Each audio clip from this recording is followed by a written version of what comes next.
Hi, this is Bob Gersh with East Coast Capital, and today's topic is why today's housing inventory shows a crash isn't on the horizon.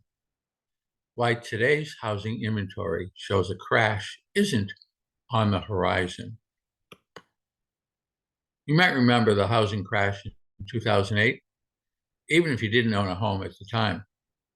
If you're worried there's going to be a repeat of what's happened back then, there's good news.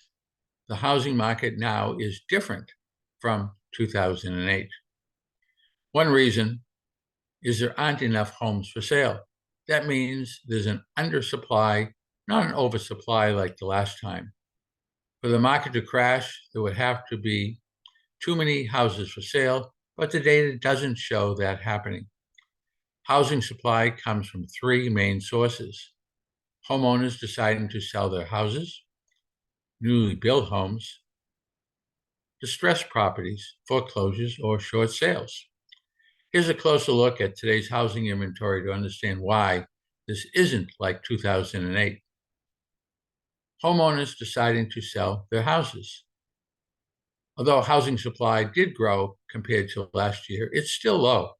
The current month's supply is below the norm.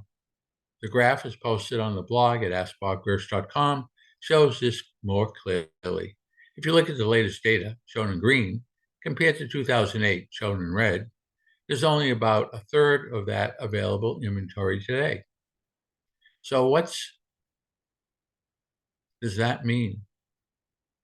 There just aren't enough homes available to make home values drop.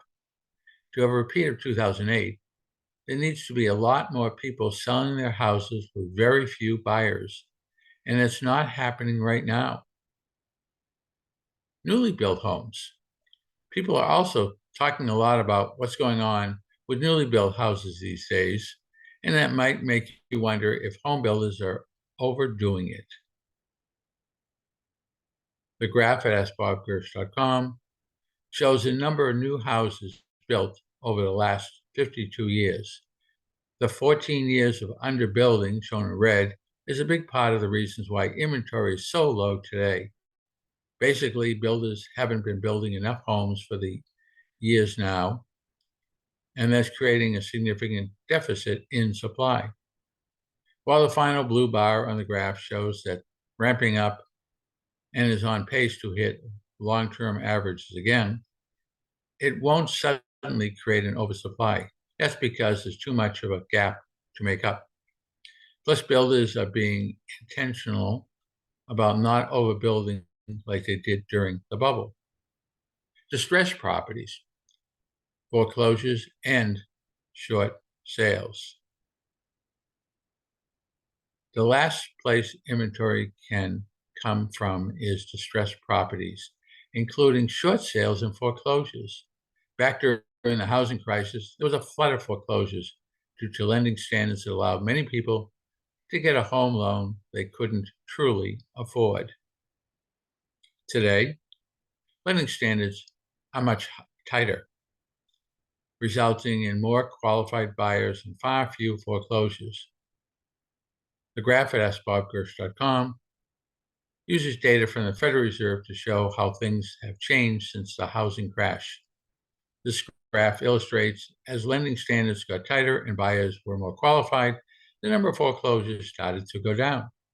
And in 2020 and 2021, the combination of a moratorium on foreclosures and the forbearance program helped prevent a repeat of the wave of foreclosures we saw back around 2008. The forbearance program was a game changer, giving homeowners options for things like loan deferrals and modifications they didn't have before. And data on the success of that program shows 4 out of 5 homeowners coming out of forbearance are either paid in full or have worked out a repayment plan to avoid foreclosure. These are a few of the biggest reasons there won't be a wave of foreclosures coming to the market. What does this mean for you?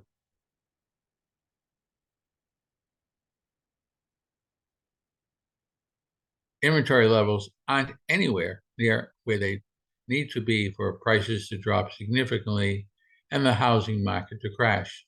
according to Bankrate,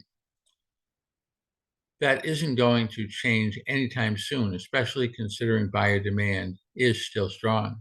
This ongoing lack of inventory explains why many buyers still have little choice but to bid up prices, and also indicates that the supply and demand equation simply won't allow a price crash in the near future. The bottom line: